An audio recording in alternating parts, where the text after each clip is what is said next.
Welcome to the Chicago Home Partner Podcast. I am your host, Amanda McMillan. Join us each episode as I have experts in all of the different fields of Chicago real estate as we unpack and digest what's actually happening out there. And we're back at it. We are here for episode 22. And I tell you, we have a real treat today. Now, our first guest is somebody that if you would have met him 23 years ago, would never believe that he's a behind the scenes guy. And now we're getting him in front of the camera. I'm really excited to welcome Matt Dollinger to the show today. Now, many of you may recognize Matt from one of the many hats in real estate he has worn. You may also recognize from the personal hat that he has worn as my partner, personally, professionally, and my husband for at least a couple of decades. But Matt has a skill set and a variety of roles that he has played in the real estate industry. And for that, we are so excited to get him in front of the camera. Welcome, Matt. Thanks. Long-time listener, first-time caller. Okay, so for those of you that don't know Matt's professional background and why I'm so excited to be able to share his knowledge with you today, his real estate career has spanned almost the last 2 decades in a tremendous amount of different facets. He's what I call a modern day real estate renaissance man. Matt, can you just start and give us a short backing of where you've been and what you've done? I think that might be an oxymoron, but I'm not quite sure. So I started as a recruiter in real estate. What that was is actually hiring people into getting them to go to a particular brokerage. This is right about the time that you got into real estate. So we were developing your personal marketing and things along those lines. After that, I actually went into coaching and training at properties. I was an employee, I think, number like 40. We were like 300 agents at that time. Kind of branched into technology at the same time, started developing websites and programs for the agent. Some of the stuff is still around today. Super cool. At that point, though, after about 6 years, I was actually recruited by Trulia, which has since been a home search portal. Portal is the word that we're using for those, to go through while they were trying to go public. They needed somebody to deal with brokerages, MLSs, things like that, talk to some of the investors about the roadshow, things like that. And I worked for them for about 2 years, got into consulting when I came back into Chicago, worked a lot in the tech world. There were some really cool companies out of 1871. Developed some software, developed some really cool software. And then we started an advertising agency. We were doing this really cool software with marketing and how to use data as far as like really target marketing consumers and things like that. Found out that most of our clients their marketing departments didn't know how to use it. And so a partner of mine who was one of the original people who worked with the real estate arm of DocuSign, we started a company and started implementing. And as this has gone on, it's like I've always been behind the scenes at Chicago Home Partner, working with some of the marketing, the technology, some of those things, agent training. And here we are today. Right. I was going to hope that you put that last piece in there because the truth be told, Matt has been a lot of the brains behind the Chicago Home Partner marketing and software programs from the very, very get-go. We made it official during COVID when we realized that we needed more strength, and it's just been seamless ever since. My job is just to take somebody who's not outgoing and gregarious and make sure that everybody sees how wonderful she actually is. Okay, moving on that note. So here's my first question for you. I want to really start to tap into your expertise because it spanned so many different facets of the real estate industry. Having worn so many different hats in the real estate realm over the past 2 decades, what have you really noticed as some of the biggest changes? Well, obviously, the first thing is the evolution of teams. Teams have been probably the biggest changer of real estate to date, is that there were essentially many brokerages inside of brokerages. Those didn't exist when you got into the world, 20 some years ago. It was, an agent who might have an assistant or something along those lines, but that's really what it is. The technology world has just like leaps and bounds. We could be here all day talking about the changes that have gone on in real estate. From photography, I mean, I remember, we were still, post digital camera. I don't ever remember looking at like proofs or anything like that, like your mom has told the stories about. But they were terrible. The photos, when you look back at them now, I I even look back on my photos from a decade ago and go, gosh, how did we even use those? And at the time, we thought it was the latest and greatest. Absolutely. It was like $5,000 digital cameras that people would show up with. You know, the technology aspect, though, to go off of the photography has been revolutionary. You know, Matterport, I think, was the first one to really come up with the 360-degree home tours to really allow people to walk through. And they used to be so terrible and so cumbersome. I mean, I used to get sick when I watched them. You would get literally like ill trying to navigate through a house. And they were so expensive and everything like that nobody really used them a whole lot. They've gotten so much better now. And you know, there's great companies to use it. Drone photography, drone video. There was no such thing. Nobody, like, that was military grade stuff. Like, nobody was able to touch that type of thing. Sure. So all that really, that representation and staging staging was big then, but you know, the virtual staging that's out there now, the photo enhancements, I mean, are just photography, I think in general, photography, video, what we're doing right now. This is the stuff that really didn't exist. And that stuff really just made such a huge difference for not only the consumer to be able to evaluate and consider or kick out properties like that. They were able to look through all these different homes on the market and consider them or not, but also really to be able to put these listings with their best foot forward. Well, and I think personally and professionally, I think that COVID was a gigantic push for us. Huge. Right? Because the reality is we had to get incredibly transparent. We had to be able to bring the outside in. We needed to get people to have more exposure in what they were looking at because they didn't want to walk through the first door. I always say when I got into real estate, people thought the marketing was nice, but that wasn't their first impression. They were always going to come through the door. Now, fast forward 1-2 decades, they will discard us based on what that marketing looks like in front of them. The video, the social, the photographs, all of that, we will get discarded because somebody didn't like the way that we presented. And I think that's almost sad in certain capacities because they don't get to have the vibe, the feel of the property. They discount things immediately. Oh God, those maple cabinets, boom, and done. Or this one, you know, backs up to a corner unit that I don't really like. Boom, I'm done. You know, or I read this on Nextdoor that the neighborhood is going to hell in a handbasket. Sure. They're taking in all this information. And I think that can be a bad thing at a lot of times is they can't do it. But to go back to your point about COVID, everything was there. All the technology was there. But people are creatures of habit and they got stuck in this role, or not even stuck, but they liked doing it this way. You would go pick up a buyer. Your buyers would ride around in the back of your car with you for 5, 6 hours. To be clear, I'm not a chauffeur. I like them in the front seat, not the back seat. Okay, whatever. But, they would do this, or you would sit down and come into my office. We're going to sit down. We're going to do this, go through 5 or 6 times that don't work and everything like that. And all of a sudden it was overnight. All of a sudden it was like, you had to do a Zoom. You had to do a Google meeting. You had to do a virtual showing. You were out there, in COVID, you were out there with your mask and your gloves and your hand sanitizer, like FaceTiming people. Clorox wipes. Right, your Clorox wipes, like walking through a property because people didn't want to go out of their home. And so I think it really jumped, it was one of those situations where it just jumped ahead light years because you were forced to do it. You were forced to, agents who didn't want to use technology, they were forced to use DocuSign. They were forced to use all this technology. So I think that was really the catalyst that propelled us forward in a lot of these things. I agree with you so much on that. And the thing that I think was so interesting about it is that most people that really understood marketing, right? You're a marketing guy, could look at old real estate and it felt archaic. Even in the time that we were doing it, it felt archaic.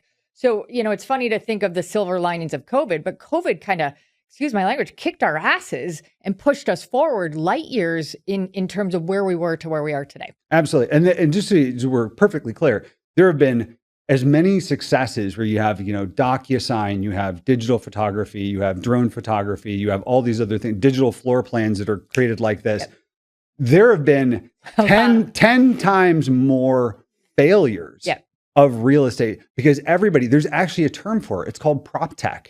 PropTech. Those are the failed. This is the vertical of property technology that all these new and cool things come into. And there are countless ones because they see. Wait. I want to make sure I don't misuse this. So PropTech is The stuff that comes in regardless if it succeeds or fails? Or Correct. Okay. It's a property technology. Anything that comes into this vertical. DocuSign would be in there, Matterport, any of these things that, Is there lingo for the failed stuff? Shite, I believe is the good one. But there's all these things that like people spent billions of dollars. And the reason why is that they see that agents and brokers and everything are spending millions, if not billions of dollars a year in marketing. And they see this and they go in and they say, oh, we're going to make, my favorite one was Zillow actually came up with this like before COVID, was the augmented reality app, where, you know, you could go in and you could walk, you could hold your phone up to a home and you could look through the home and get a tour of it. It was terrible. 0% like adoption rate. Sure. And these virtual reality things, like the Apple headset came out and people are like, oh, this is going to change it. And it's like, oh my God. That was a big fat. You know, no, but you know, there are all these wonderful things that these technologies that people have for ideas that didn't work and didn't succeed. Of course. So on that idea of technology, right, that's obviously been A, part of your expertise, and B, something that we've clearly discussed has been revolutionary. What have you seen as some of the biggest successes and the biggest failures? I think the biggest successes have been within the actual transaction. When I take a look at that, DocuSign transaction management, digital processing, the security that goes into it, where obviously this opens up to cyber hacking and that type of thing. But the security that's associated with it, I really think it's almost like post-contract, where I take a look at what has been the most successful things to move the industry forward. I think that from a brokerage perspective, if you look at kind of the opening of APIs to integrate things like Gmail and different you're pulling in data from this source and that source and whatever to really give the consumer a 360-degree look at what's going on in a neighborhood or a home, records of the home, you know, this is all that's super amazing. Like we've become incredibly transparent, right? We talk about it all the time. The question comes up on the show all the time. Is my occupation, is my career choice going to become extinct? Because the reality is go back 3 decades, right? Agents held all of the information. They held all of the data. They had everything under lock and key. We now live in a world that we push and we believe in complete transparency. All of the information is out there. Now, for me, I'm not an agent that is an information keeper. A gatekeeper. I'm not a gatekeeper. So realistically, I think all of my value for people and agents that are like me, our value is in not the information. It's the digestion of the information, what we do with it, how we advise in it. It's all of that aspect. But it's kind of that what you were talking about before. Some of the agents that still see their role as the information givers, their roles are becoming a little bit more extinct. Absolutely. And let's just remember that we live in Chicago. So it's as good as the data has to go in to get it out. So there, you know, whether or not you used a permit to put on your basement addition or something along those lines. We don't use permit or code in this podcast. Literally. But I think you make a good point. It's information overload is probably one of the biggest challenges. I don't know if that's the biggest failure, but the biggest challenge that's going on right now is just all of this data. But if I had to put one thing, like say, what has been the number one technology that has moved the industry forward, it's the processing of the transaction post I think that's 1,000%. What do you think on that note? What do you think the biggest failure has been?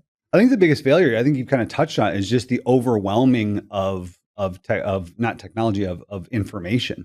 I mean, there's so much out there. It's like, you know, take for example, it's like Nextdoor. I mean, that's a dumpster fire. I mean, if anybody looked at any neighborhood, I don't care where you live in Chicago, and you looked it up on Nextdoor, you would think you were living in, you know, the armpit of the world as far as crime and everything going on, and lost cats and fireworks and everything like that goes on Nextdoor. All this technology that's gone out there, especially the data, it's allowed people to sit back and process, to make an idea of something, to process an idea of a home, of a neighborhood or whatever, rather than going out and experiencing it.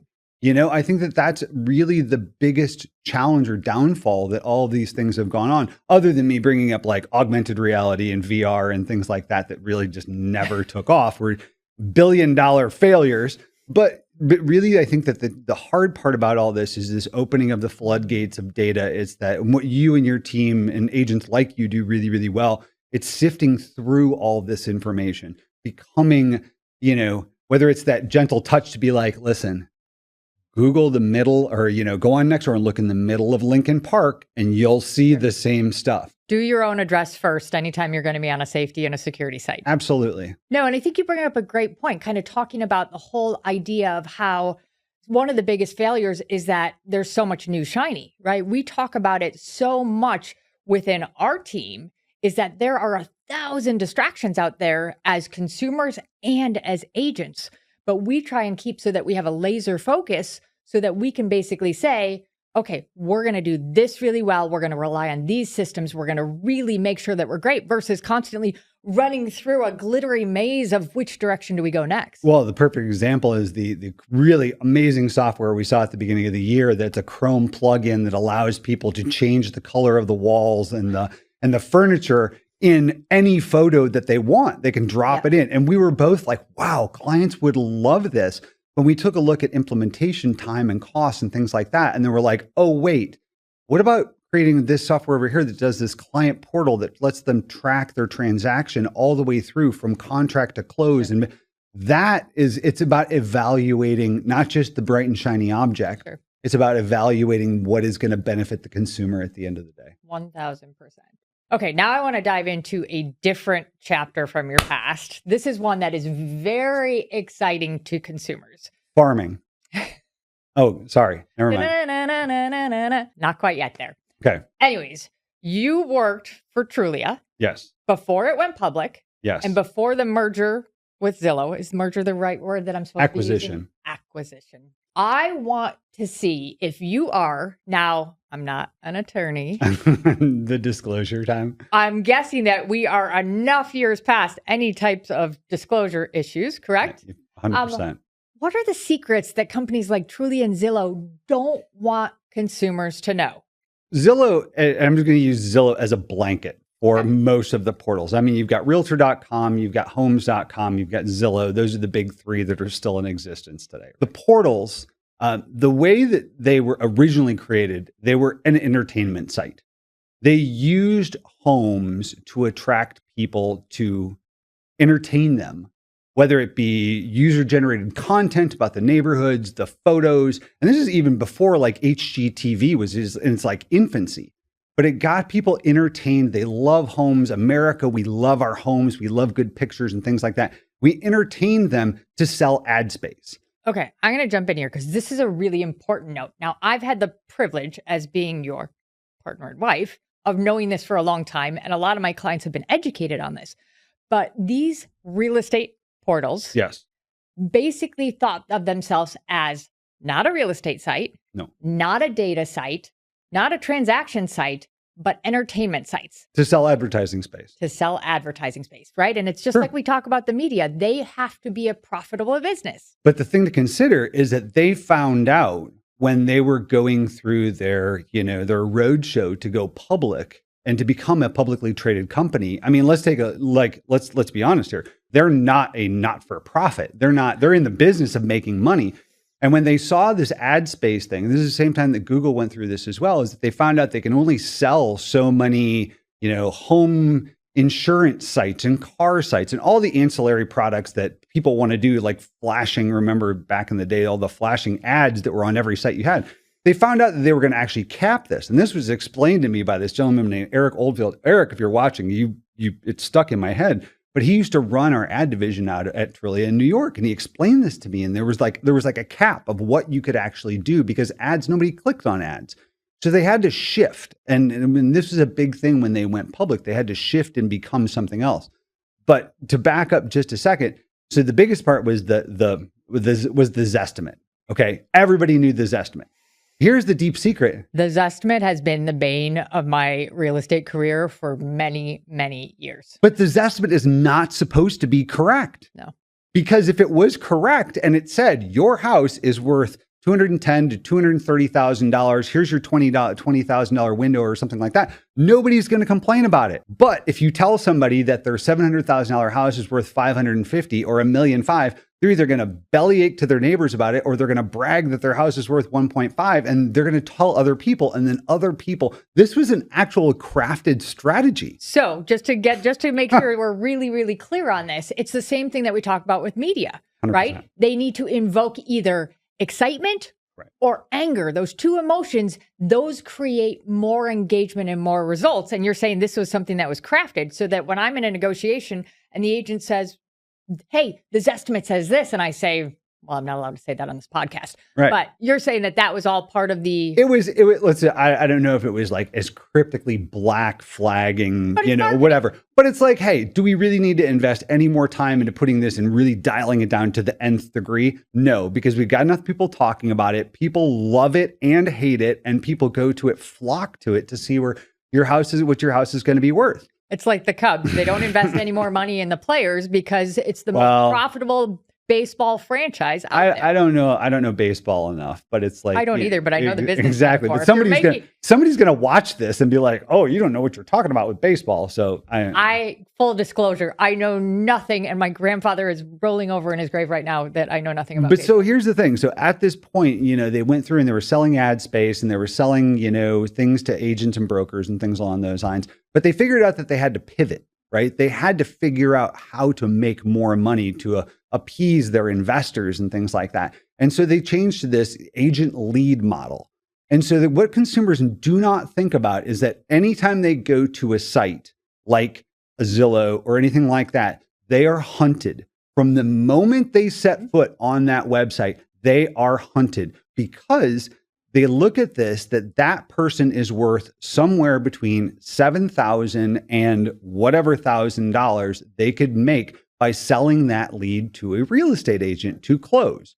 Now, this is hugely profitable because this is when, they had 6 million visitors per month or whatever it was, and they shifted this model. But they were sitting here and going out to first they did it by zip code, and then they do it by share of voice per zip code and everything like that. So anytime you go into a zip code now and you're looking on Zillow, and not to just make them out to be the bad guy because everybody does it, the brokerages do it as well. They're the powerhouse of it. Sure, but every brokerage does. If you go to Redfin, they're going to do exactly the same thing. Any brokerage site that you go to or anything like that, it's just like shopping for a car. They're going to take that lead and they're going to route it to a real estate agent to convert to make money off of.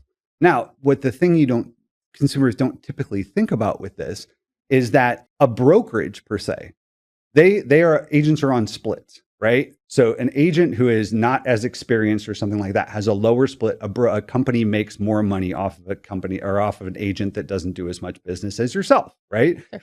We can say roughly this has to do not only with experience, but quality of the agent as well. Let's go ahead and generalize that. I am not a real estate agent nor a lawyer or an attorney. That's my Todd Carpenter, whatever. Disclosure. Right. But so you're sitting here and you're trying to figure out and say, who are we going to make the most money off of to sell this to? And the answer is not me. No, it's not you. And so all these things, it's all about money. It's about taking these consumers and not saying, oh, we are going to partner you with the best agent who has the best reviews, who has the best closings and things like that. No, it's a pay to play mentality. I have no animosity towards any of these sites. They have done things on their website with technology and build out and things like that no brokerage or agent could ever do. Sure. It's amazing what they can do. But consumers need to keep that in the back of their head that they are a hunted commodity from the minute they set on a site, whether it be a car site, whether they be, whatever. We are trying to convert you to closing to make money off of it. No, and that's a great point because I think a lot of people forget that everything has a business model and everything needs to find a way to succeed. Like one of the things that I think is very misrepresented with regards to that world is that we have not all properties are on portals like Zillow and Realtor.com and Trulia. App Properties pays so that we're on there, but you also have to know as a consumer, if you click on there for more information, you're not going to the listing agent. You're going to that person who's paid the most money for that. Right. So once again, I think that's an incredible disclosure and a really important thing to note as we're moving forward is what is their ability? What is their target? What are they trying to do? As I said, I think that these portals serve a wonderful purpose. They do a great job. They display things well. They provide a great service. They're mobile friendly. Their apps are fantastic.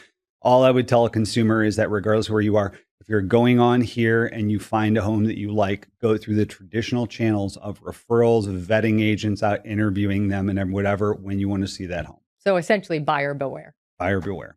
Okay, I'm going to move on because we're running a little bit out of time, but this is an important one. I know another one of those hats that you've worn is one that is very interesting to our consumers as well. You own and operate multiple short-term rental homes in various parts of the country. And this is something that so many of our investors are looking to get a little bit more into. I'm curious how you would say you've succeeded and failed in that space. So short-term rentals, you're talking about what people would typically call a VRBO or VRBO or an Airbnb, correct? Exactly. All right. First of all, I think you have to look at location. So we have 3, and they're all in very, very different locations. We have one in Montana, we have one in Florida, and we have one in Elizabeth, Illinois, which is over by Galena. I think the commonality between the 3 of those is that we have over-improved those. And this is something that any investor should probably take into consideration, is that we have over-improved those homes so that I'll ask you the question, they have nicer amenities than our house in certain capacity. Not true. Anyways, I'm going to back up a second because there's some importances here, right? You live in Chicago. Right. You work in Chicago. Right. We do real estate in Chicago. Why none of these properties in Chicago? You can't do it. Ding, ding, ding, ding, ding. Well, you can, but it's very difficult. Correct. It's very, very difficult. Those that have the buildings or things like that, they're making money hand over fist. And I think that if these people were, if somebody's interested in, and you know a lot more about this than I do, somebody is interested in owning a building or something like that and short-term renting it out and things, talk to a phenomenal real estate agent. There's one right over here to do so. Chicago, there were too many regulations on those. We went the traditional route with our rental here in Chicago, even though we owned the essentially the townhouse. But we did not see that it was a valuable investment.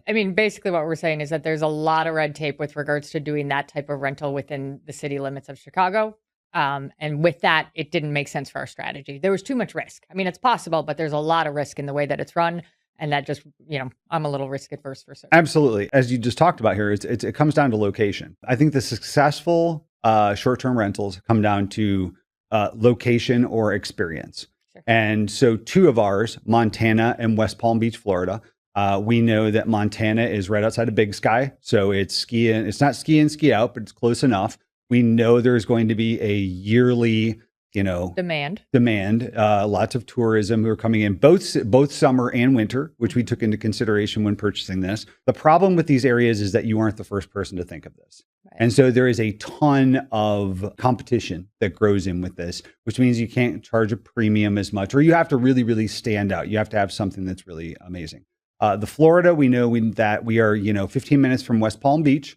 We have a larger home than you would get in West Palm and that type of thing. But there's also the Wellington Equestrian horse show that goes down there every year. So we know that we have a captive audience in there. Sure. So for 4 or 5 months out of the year, we know we have a captive audience. The farm out in Elizabeth, Illinois was kind of a, He's been waiting to talk about this entire episode, just so we're clear. I've got pictures. We can just pull out my phone and go through it. But, the farm was kind of, I don't know, it was kind of call it experiential. We thought, having both been raised in this, like I was raised, we had a farm growing up. You've spent your life around horses, so you had this kind of like classic, low key, out in the country, appreciate nature, quiet, resolve type of thing. You knew what that was. I call it being a barn rat. Sure. But, at the same time is that we thought that there were enough people within the limits of Chicago and the surrounding areas that would appreciate being able to go out and do this. Sure. We have seen great success with it. People want to go out. They want to go from Bucktown out to the farm to let their dogs run around. They want to play on a zip line, let their kids swim in a pond, catch a fish, do a campfire, make a s'more. You know how many kids don't know how to make s'mores? It's like tragic. It's literally tragic. But so the location thing or the experience around it is incredibly, incredibly big. The second thing about this, and you'll be able to, back up on this, is you have to be able to assemble a team around it. Your house maintenance / housekeeping team makes or breaks a short-term rental. 1000% best advice if you take anything away. If you're going to get into that realm, having either management or a house cleaner that is exceptional at it is absolutely key. Well, you bring up the great point. It's like you can do management. The problem is that you're then paying out 25, 30% of your, income, your gross income to this management company who will take care of this. We tend to manage ours on our own. We've assembled three great, or by we, he means he. I've assembled to some great housekeepers, a list of people who come out, HVAC systems, things along those lines. The key tip that I would say with that is that just automate whatever you can. Your HVAC cleaning, everything that you would think like, oh, I could do that if I remember it, put it on automated, because you just want to make sure everything is good and everything is first touch is going to be, going to be amazing. The last thing about it is like find a niche to curtail to this. Every one of our places is set up for kids from ages newborn to 14 years old. We've got stuff there, or at the farm, we've got dog stuff there. So they don't have to take pack and plays. They don't have to take crates. They don't have to take whatever. They can actually go and really enjoy themselves. So if I was going to say location, management, do your due diligence, check in with the local law enforcement or whatever to make sure that it's doable and you're not going to go through a bunch of fines, or in the case of the farm, I would say maybe the city ordinances, not the law enforcement. Municipalities, I'm sorry, bad idea there. So anyway. Super. No, I just know that's always a really big topic and a big question for a lot of our investors. Sure. Okay, here's a personal one to end us on, right? You have spent the last 23 years of your life involved, yes, dating, engaged, and married to a very driven, type A, very opinionated top producer in the real estate world. What's it like? I think you missed the term exclusively. like there's no side piece either. Well, then, I think that just summed it up in one question. Yeah, for sure. It's hard. I will say that to anybody who, and I'm sure this is with anything, like anybody who, you just summed up a very specific personality. But for anybody who's in that situation, who has a spouse or a partner or whatever, who's in this to this level, I think it's very hard because you're torn. Like you see this and it's like you're late for dinner. You take a phone call during a movie at home with the kids or whatever it is. And that's hard, to be able to take that. The reason that I can get through that is because when you have your events, whether it be photos, whether it be, day ice skating, day at the park, whatever it is, and you invite all your clients there, and these people come up to me and they thank me for giving them my wife and giving them all the time and being okay with this because they were able to build this home and this life around their home, and they were able to get out of this situation, or they were able to accomplish this in their life, or they never thought they were going to be able to own something and they could. And it was all because of you. That is powerful. And so to take that and say, well, here's my personal thing of inconveniences, right? That is really hard because it impacts me personally. But then I see that my wife, my partner, whatever you want to call her, has been able to go out and touch this and touch these people's lives and allow them to, really become something or achieve something that they might not have known, or help them out of a bad situation. That's really amazing. I'm not saying it's easy. For those of us who are born only children, we've had to grow into this and be able to accept it's not all about us or whatever. But that, I think when people tend to trivialize the real estate agents and real estate industries, and there's all these, and I could look on TikTok or Instagram and see these people dancing on their Maseratis and all this other shit. And I'm like, dude, this is ridiculous. Like, you're asking for it. You are literally asking to be ridiculed by the world. But when you really look down on it past this and you see the good agents who have given their, and my joke to you is, I'm like, when I look at you and we get into an argument about something, I said, it's not effing rocket science, or you're not an effing heart surgeon. And you're like, to some people I am. And I think that's what people really need to make sense of, is that it's really, it's a powerful thing that you're able to do. So. No, I appreciate you sharing. And the reason that we wanted to touch on that conversation and that question is because, right, we see a wide gamut of what's happening in the real estate world. And I think those that are tuning into the podcast or the social media or whatever it is, I think they know by now how committed Yeah. somebody like myself and agents like me are. But I think it's easy to look on what is showcased that everything is happy and great and fantastic. And we are perpetually blessed.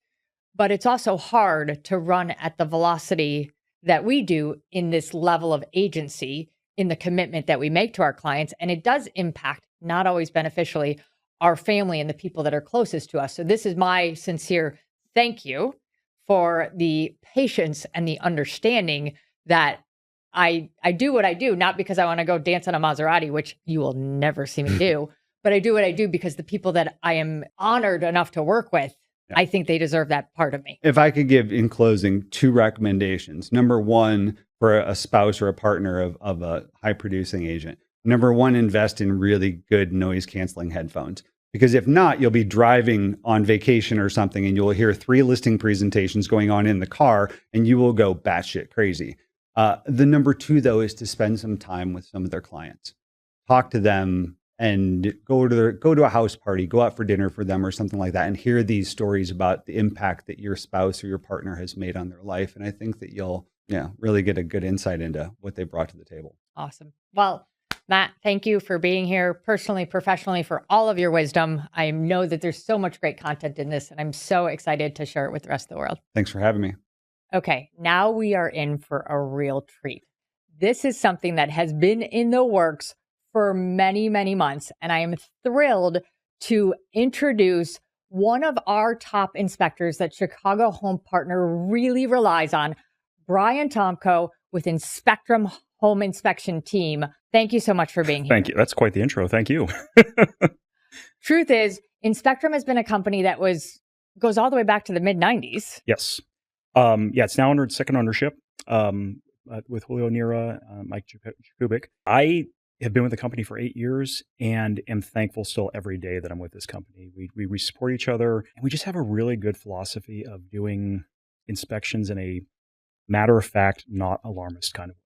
No, I think you nailed it on the head there, right? I have teamed up with Inspectrum. Obviously, we work with a lot of different inspectors, right? If a client has a preference, we absolutely do. But when somebody asks me for my recommendations, it's to this company 100% and probably has been for the last decade. And I think you nailed it. One of the things that I really think that you guys do best is that you're incredibly thorough, you're incredibly knowledgeable, yet you guys understand, and not everything is in an alarmist way.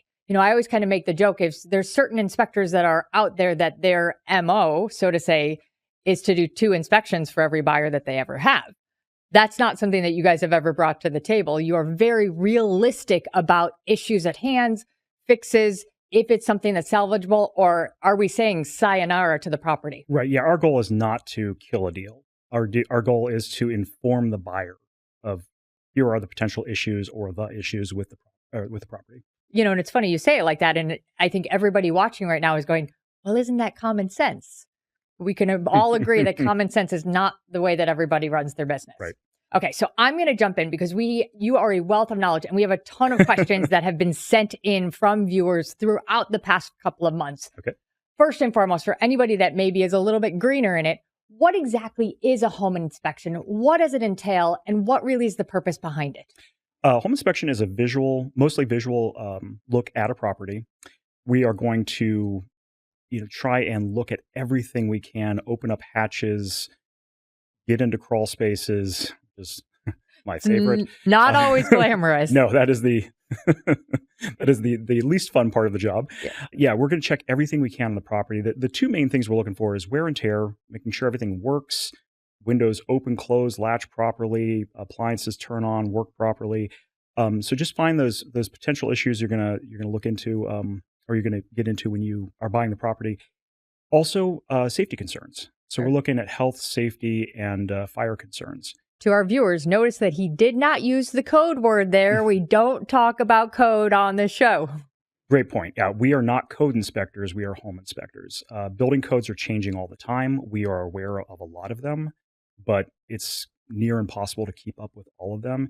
And we're looking at this from a common sense standpoint. Does this function properly? Is this going to be an issue in a year? Is there a potential carbon monoxide issue that might creep in? We want to identify those things and get those into the support for the buyer. So why would you say somebody would choose to do a home inspection in a real estate transaction? You're making for most people, the largest investment of your life. And we want you to make that informed decision. What are you walking into? We're in a climate right now where we're seeing a lot of as-is deals. And we get this question a lot of, oh, it's an as-is deal. Should we do a home inspection? I mean, not just because I'm a home inspector. The answer is yes. Is there a potential issue in that house that it wasn't seen before that might make you change your mind on buying that property? And then two, you're going to have a list of things that need to be worked on or repaired. You can kind of set your priorities in the first couple of years of owning that house of, all right, this is going to be high priority. Let's get that fixed first. And then we can move on to these other more cosmetic issues or what have you. No, you had so many great points in that. First and foremost, the as-is question we get asked all the time, right? A lot of people think that the home inspection is just a time to renegotiate the contract. In an as-is transaction, obviously, we're not using that. But the reality is the home inspection is a general awareness, right? We want to understand what our clients are buying so that they can have a really transparent mindset of costs coming up, if things are issues, if there's a big no way we're out of here. Now, realistically, most things can be overcome, right? Everything can be fixed with enough money, not everything, but most. But, I think that it's important to note, in my opinion, in those as-is transactions, it's even more important to know what you're stepping into so that you're not blind, even if you can't negotiate anything off of it. Exactly. Yep. So I think that that's really quite important for us to kind of understand in that realm, is that regardless of the circumstances and the terms of the contract, having an awareness of the home.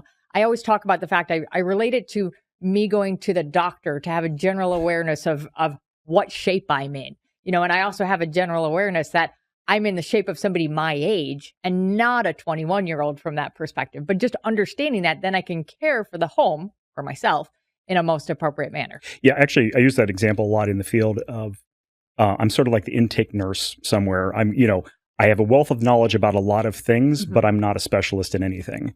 And, so I'm identifying an issue in an electrical panel that does not look like it's supposed to me. And an electrician who is qualified to look beyond this and get into the walls further than I can needs to come in and address that issue. So you're basically saying your X-ray vision is not working so well. I wish I had X-ray vision, but yeah. That would make this environment a little uncomfortable right now. Obviously, you've seen a tremendous amount of things when it comes to home inspections.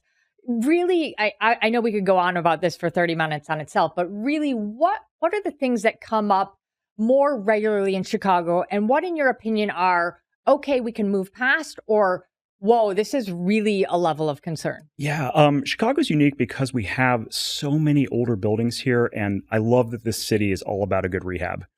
Just a good gut rehab. Like, this is a great old warehouse building. We're going to turn it into loft condos, or this is a wonderful old 3-flat and we're going to gut it and make it into luxury homes. Yeah. But with all of that, comes old issues. Maintenance. Yeah, exactly. 100-year-old buildings come with 100-year-old problems. We also live in the Midwest where we have basements, and, we're always concerned and looking for that water intrusion. Getting in there and talking about, oh, there's no sump pump. So you need to be concerned if you're thinking about finishing out this basement or what have you. For certain. No, I think that's all really relevant and all great. I also say one of the biggest things, when you talk about water, it's people's chief concern. Now, I'm of the belief, as somebody that's been in this industry for 23 years, that every building and every home takes on some level of water. Yes. It's, are we aware of it? Is it in a bad capacity? And can we remedy it? So I think that there's a lot of fear with it, but I also think that it's something that, as we're more educated on it, we know the solutions and the solves, that we can find more ways to get around it. I think the other thing that we touched a little bit on before that's important to know, I truly believe, having been through not nearly as many inspections as you, but enough, that most problems have a fix, right? Yes.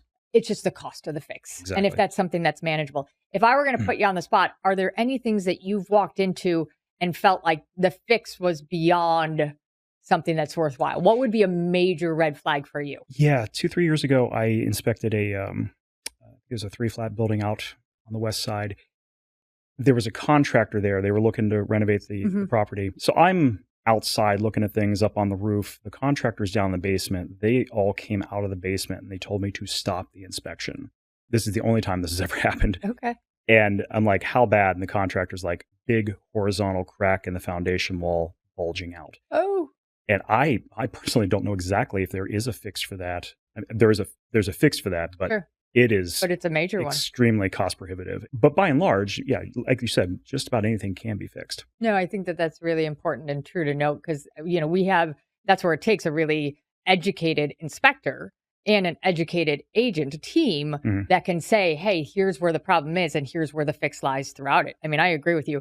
Typically, I haven't seen too many deals go south over inspections. 9 times out of 10, it's that a seller maybe isn't on board to handle the remedy or the cost of the remedy, so to say. But I would say the ones that typically make people the most nervous are going to be the structural ones. Exactly. So we have all been in this situation before. What do you do when mom or dad show up with a flashlight, a toolbox, and sometimes even a head cam? I've also had the mom with the clipboard. Very true. When I stop and think about it, it's just a parent that's really trying to help their child out. Usually, that young adult is buying their first property, and the parents just want to be there and be supportive. Dads especially, the way to be supportive is to go in and get their hands dirty with the inspector. Kick the tires. Exactly, yeah. And for the most part, they want to engage me in a lot of conversation. So I have to, reset my mind to be focused on what I'm looking at while holding on this conversation. My favorite is when they come out of a room I haven't been in yet going, did you see this? I'm like, not yet. I'll be right there in a minute. Yeah. But and at the end of the inspection, I usually thank them for the extra set of eyes and, just get a little jovial about it. Totally. No, it's meant to be. Obviously, we see it. We understand the support. I think you nailed it on the head, is that understanding, especially when people are purchasing a first home. Exactly. There's a lot of care and a lot of concern and heck, I'm a parent. I can only imagine fast forward when my daughter's, I'm going to be very opinionated if I'm not her own agent, which I don't know if I should be her agent at that point in time. But, it's about understanding that piece. But I think you said it very correctly, is that understanding that during the home inspection, sometimes it's more than just the inspection you're doing. You're managing the anxiety levels of not only the purchasers, but any of the support network that they've kind of come with too. Exactly. So it's a little bit of a juggling and a balancing act. Yeah, I've had an inspection a couple of years ago, young couple buying their first place. Both sets of parents were there. Both real estate agents were there, and a poor little real estate agent's assistant who was training. We refer to those as entourage inspections. Yes. And at one point, I'm like, can I ask everyone to just get out of the kitchen for me for just a moment so I can look at everything in here? And they all went to the back, and the seller's agent's sitting at the breakfast bar just getting some work done, because the inspection, as you know, is study hall for real estate agents. At least the listing agents. Yeah, exactly. And she just looks up and she's like, you're doing great. For certain. It definitely takes a little bit of personality and comic relief at certain aspects. So you've been in this for almost a decade now. It's coming up quick. Just crazy to think about. It goes very fast. What do you think the biggest advancements are that you've seen in home inspections and the technology and all of that in the last decade? A lot of the technology was there as I got started. Okay. I mean, thank God, I've had digital reporting software from day one. I've seen the old carbon copy inspection reports where an inspector actually had to handwrite issues and, is it legible and what does this mean? My software allows me to have canned comments for the stuff I see all the time, and I can just plug that in and write my reports more efficiently, add those photos in, put in arrows, make it as easy for the three audiences that I have, the home buyer, the real estate attorney, and the tradesperson that might be fixing that, going off that report, which is an interesting way to write. No, and it's funny you say that, right? I'm going to date myself here, right? Doing this 23 years, and I'm going to give a shout out to Rob Packer, who is now happily retired in Vegas. But we had a joke because he did the carbon copy for the first decade of my career, and his handwriting was so terrible that I would, for everyone involved, I would type up the notes, and there I would be calling him at all hours of the night going, Rob, I cannot for the life of me read what this chicken scratch is. And so we'd have to work through it. So trust me, as an agent, I fully am so appreciative of not only the thoroughness of it, but the new reports. Yeah. I was made fun of when I was training because I am very wordy. They're like, be more concise in your statements. Concise, right? Good. Right. Good, bad. What about, I know that in the last decade, we've seen a little bit more, obviously, with different detections of water, maybe some moisture meters, thermal imaging cameras. I know that we also see a lot now with regards to, it's funny, I can even speak to sewer scopes, right? Sewer scopes were something that 10 years ago, we didn't do it all. But now if I have anyone buying a single family, a multi-unit, anything that has its own necessity to take care of a sewer line, that's one of the first calls I'm doing. Yeah. And it's very smart to do that. Yeah. You don't, there could be a tree root. There could be a cracked old clay tile pipe down there. The technology is making this better, except we don't rely on the technology. Yep. It's very much Occam's razor. Mm-hmm. Here's a water stain. I conveniently have a moisture meter. Is it currently wet or not? Then if I can get on the other side of that, outside of the house, where might that be coming from? Just to give a little bit more context, a little bit more information for making informed decisions and for potentially getting it corrected. No, and I think that's so important that you brought that up. And I'm so glad, because especially as some of these things are just becoming new shiny items for home inspectors. Mm-hmm. I've seen a lot of home inspectors kind of make some bad calls because it's like, I see a spot, my thermal imaging camera shows me that it's wet. Well, what they didn't do the next step where it actually has an air duct behind it. So you've got cool air from AC coming through and it's giving a false read. Exactly. Yeah. Then we go as the listing agent, we have a contractor come in, open everything up and realize that it was just a bad call. Right.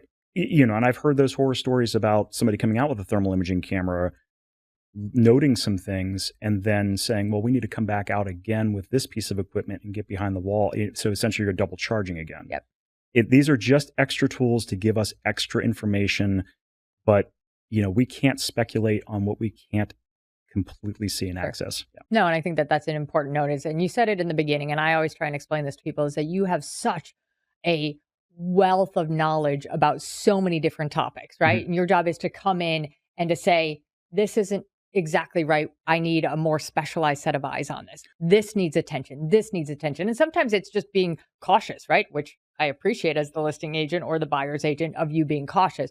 But, I think it's about navigating that and giving a level of expectation. Exactly. Okay, I'm going to put you a little bit on the spot here.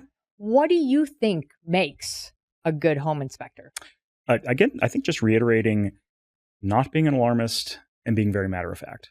And then I'm very fortunate that when I started, I went out with the other 4 inspectors on our team for 4 months and just assisted with those inspections. So by the time I was out on my own, I had looked at over 80 water heaters. And, I'm able to walk up to it and just look at the pipes and like, oh, that's not correct, and see that kind of thing. So it's very much experience. So the thing that's funny about that is Inspectrum put you through a more rigorous training program than an agent that's going to sell their first house to somebody. Yes. Very similar. I mean, I go through, a training and the state testing just like a real estate agent does. Sure. But then they put you through the ringer. Exactly. Yeah. But if you're not under the wing of a very experienced home inspector, you're not going to go out and be a very experienced home inspector. Yeah. It's the same that we say about real estate agents, mm-hmm. right? Why teams have become more important is because we give the ability for younger agents to have a bandwidth of knowledge right off the bat. So even if they don't fully know the answer to something, they can then say, hey, let me tap into my resources to make sure that we're really accurate. Yeah. One of the best things for me is we've got a text thread for all the inspectors on the team. And to be able to, send a picture onto that thread going, has anyone seen one of these mm-hmm. before? I think it's this, and this is how it's hooked up. And to get that extra feedback, am I looking at this correctly? By and large, we see the same stuff sure. over and over again, but some old home might have some old system that one of us has seen. Right. And I would guess, right, you guys are 5 inspectors at this point. 5 inspectors, yes. You guys have to have at least, 50, 60, 70 years of experience between you. Oh, yeah. Yeah. So that's an absolute asset. Okay, now I'm going to put you a little bit on the spot, and I'm going to preface it, and then I'm going to share as well, so that I'm going to put myself on the spot too. What is your funniest or most embarrassing inspection story? Trying to think of the appropriate ones. Mine, I will preface, will not be appropriate, so feel free to share. I think it was a couple of years ago, getting locked out on a garage roof deck with the buyer and the buyer's agent. It was in a separate part of the building. The door, we didn't realize that the door locked. Door shut and locked behind us. And we're trying to call the seller's agent. And, I'm kind of looking in my bag, like, what tools do I have to potentially get a door open? Fortunately, somebody was coming down the stairwell and was able to let us back in. But yeah. You got lucky. We got lucky. Okay. Well, I'll bear my story. this is funny, and I won't name the property or the inspector because it was people that you know. This goes back, goodness, it would have been prior to 2019, and it needs a little bit of setup. My mother-in-law, God rest her soul, in the later years of her life, struggled with Alzheimer's and dementia. Somewhere along the way, we were recommended to basically make her pot cookies to help with, she was struggling to keep weight on, struggling to eat, and it was recommended to us to use it more medicinally to help with her appetite. The first batch that we made, we sent to a friend to test that was a little bit more proficient in in that realm, and he said, "Oh no, you can't give those to her. They're way too strong. Use half of the butter." Fast forward, we were out of town for a weekend, coming back for a Monday morning inspection. We got in late the night before. We had nothing in our refrigerator, and I was starving going to what was going to be at least a 2.5, 3-hour inspection. I go in the back of the pantry. There's totally bare, and there's a package, a Ziploc bag of old cookies that look like chocolate chip cookies, and they're hard as a rock, so they're very, very old. But I thought, you know what? It's not going to make me sick, and it's sustenance. So I drive to the inspection. I eat 3 of these cookies, and I go in, so at least I've got something in my stomach. About 30 minutes into the inspection, I start feeling a little fancy, maybe is the word. And I'm thinking to myself, at the time I was drinking a lot of bulletproof coffee. I thought I hadn't had it over the weekend. Maybe it's really a little extra this morning. All of a sudden, about an hour in, I realized that I am as high as a kite.